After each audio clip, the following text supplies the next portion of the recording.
قیامت کی بڑی نشانیوں میں سے ایک نشانی یاجوج و ماجوج کا کھلنا بھی ہے۔ یاجوج و ماجوج قتل و غارت کرنے والی وحشی قوم ہے جسے سد ذوالقرنین کے پیچھے محصور کر دیا گیا ہے۔ یہ وحشی، ظالم اور خونخوار لوگ ہیں جو تہذیب و تمدن سے آشنا نہیں ہوں گے۔ قیامت سے پہلے اللہ کے حکم سے ان کا بند کھول دیا جائے گا اور یہ پوری انسانیت پر ٹوٹ پڑیں گے اور زمین کا خشک و تر کھا جائیں گے۔ یاجوج و ماجوج کی تعداد پوری انسانیت کے تعداد کے مقابلے میں کم از کم 1 اور 10 کی نسبت سے ہوگی۔ یاجوج و ماجوج کے نکلنے کا وقت ظہور مہدی علیہ السلام، پھر سیدنا عیسیٰ علیہ السلام کے نزول اور قتل دجال کے بعد ہوگا۔ یہ لاتعداد وحشی انسانی آبادی اور پوری زمین پر ٹوٹ پڑیں گے اور ان کے قتل و غارت گری کا مقابلہ کوئی نہ کر سکے گا۔ اس وقت اللہ تعالیٰ سیدنا عیسیٰ علیہ السلام کو حکم دے گا کہ وہ مسلمانوں کو لے کر کوہ طور پر پناہ لیں۔ وہ ویسا ہی کریں گے اور عام آبادی بھی محفوظ مقامات میں بند ہو کر اپنی جان بچائے گی۔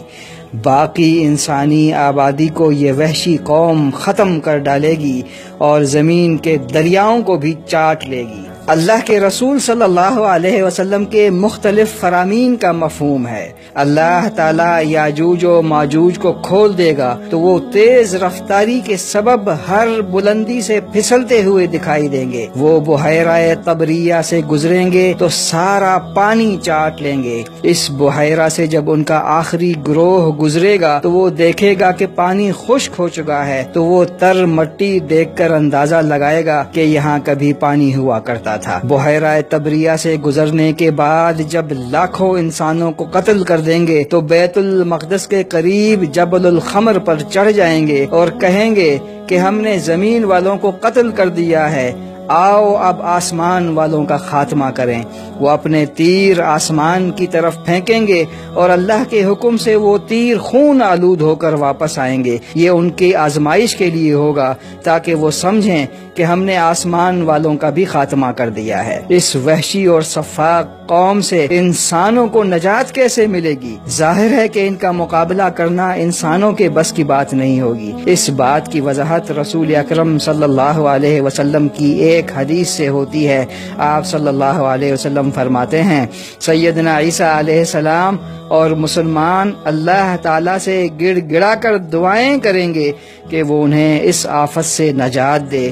اللہ تعالیٰ ان کی دعا قبول فرمائے گا اور یاجوج و ماجوج پر ایک کیڑا مسلط کر دے گا جو ان کے جسموں میں داخل ہوگا اور جس کی وجہ سے وہ سب کے سب ہلاک ہو جائیں گے۔ پھر زمین میں ایک بالشت جگہ بھی ان کی لاشوں سے خالی نہیں ہوگی۔ اب سوال یہ پیدا ہوتا ہے کہ وہ آخر کون سا کیڑا ہے جو یاجوج و ماجوج پر مسلط کر دیا جائے گا؟ اس کا جواب فرمان نبوی میں ہے۔ آپ صلی اللہ علیہ وسلم نے فرمایا، فَيُرْسِلُ اللَّهُ عَلَيْهِمُ النَّغَفَ، پھر اللہ تعالیٰ ان پر نغف نامی کیڑا بھیجے گا۔ النغف یہاں جسے انگریزی میں میاسس کہا جاتا ہے، یہ ایک قسم کا کیڑا ہے جو زندہ انسان کے اعضاء اور خلیوں سے غذا حاصل کر کے زندہ رہتا ہے۔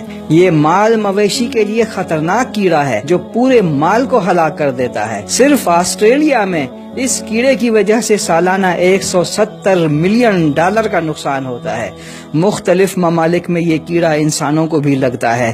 میڈیکل رپورٹوں کے مطابق یہ کیڑا بعض مریضوں کی آنکھوں، منہ، کان اور دیگر اعضاء سے نکالا گیا ہے۔ آپ گوگل میں میاسس سرچ کریں تو آپ کو خوفناک تصویریں ملیں گی۔ تازہ ترین رپورٹوں کے مطابق یہ کیڑا دیگر ممالک کے علاوہ اب مشرق وسطی کے بعض ممالک جیسے عراق، مصر، یمن اور سعودی عرب کے علاوہ خلیجی ممالک میں بھی پایا جاتا ہے۔ یہ خطرناک کیڑا ناک کے ذریعے جسم میں داخل ہوتا ہے اور اگر فوری علاج نہ کیا گیا تو موت کا سبب بن سکتا ہے۔ یہ ہے وہ نغف نامی کیڑا جو یاجوج و ماجوج کی موت کا سبب بنے گا۔ ایک جابر، وحشی اور درندہ قوم کا مقابلہ کرنا کسی انسان کے بس کی بات نہیں ہوگا، مگر اللہ تعالیٰ اس وحشی قوم پر اپنے نامعلوم لشکروں میں سے ایک کمزور سا کیڑا مسلط کر دے گا جسے اگر 2 انگلیوں میں دبایا گیا تو وہ کیڑا مر جائے گا۔ ایک عظیم اور وحشی قوم کی ہلاکت ایک کمزور کیڑے سے کرنے میں بڑی حکمت ہے۔ دراصل تمام طاقت اور سارے اختیارات اللہ تعالیٰ کے قبضے میں ہیں۔